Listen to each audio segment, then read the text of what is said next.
rumors are true, people. Metroid Dread confirmed. It had been nearly 20 years since Metroid Fusion, and rumors spread about how a game called Dread had been in development hell ever since. Well, now we have it, and it is good. For the most part. Okay, before I get into what I didn't like about it, let's talk about what I did like. First of all, it looks great. I'm not much of a graphics snob, but I can appreciate quality presentation. The textures and lighting are all very impressive for a Nintendo Switch game. It looks realistic enough while having its own style. The game runs very smoothly at 60 frames per second, except for cutscenes, which is fine. I didn't notice many dips in performance, if any. The story structure is mostly show don't tell.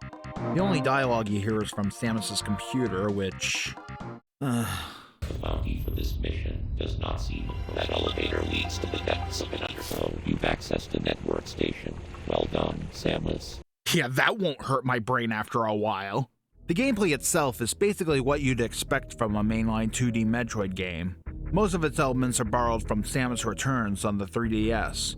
You can aim in 360 directions, you can parry certain enemies and deal double damage, a controversial mechanic that has divided fans, but I kinda like it. You can even slide through tight spaces after a running start. I will admit, the controls are a bit more complex than the rest of the series. It took me a while to get used to having free aim and slide mapped to both of the left shoulder buttons. The attention to detail had me impressed. For example, there are certain doors that warn you of oncoming extreme temperatures in advance. This room, for example, will be too hot without certain armor. I can tell because the door is glowing red. This one is glowing blue, so it'll be freezing. I love when games add subtle touches like that. Any criticisms I have for this game are generally nitpicks, except for one thing. The Emmys. The giant robot sentinels that earned this game the title of Dread. There are certain areas of the map that are patrolled by the Emmys. If they catch you, you have only one chance to break free from their grasp. Time it perfectly, or you're ground meat. And I mean perfectly. You literally have only 1/60th of a second to press the right button, not one frame too early or too late. I'm not a frame counter, so I've never been good at fighting games. I'm also never gonna get good at this. I estimate a 99% probability of death if an enemy captures you. Yeah, thanks for that. Look, I like difficult games, but difficulty doesn't mean you need to die in order to progress. That is called trial and error. It can be super annoying, unless you like Dark Souls. But fear not, I bring tidings of relief. They can be destroyed with a special weapon that you can use only once. Luckily, there is one per Emmy area.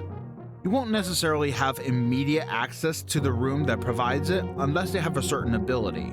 But hey, that's half the fun of these Metroid-like titles. By the way, there should be a name for that genre. Maybe there was a similar game to combine it with. Maybe... Well, anyway, let's talk about the bosses. I love them. They're tough, they've got multiple phases, and they've got patterns and weak spots that are telegraphed efficiently, without the need of a tutorial. If you die, you only have yourself to blame. Practice, improve, achieve. Best of all, each boss defeated awards you with a specific ability that is unique to this game. This one lets you turn invisible, so you can enter certain doors and avoid certain enemies. Pretty neat, huh? The last thing I should say is that I wish we got the morph ball in this demo like in the other games. I'm not sure yet if it's in the full version, but hey, I guess I'll find out. The demo piqued my interest enough for me to buy the full game. If you're not sold on this game or Metroid in general, play it for yourself and see if it's right for you.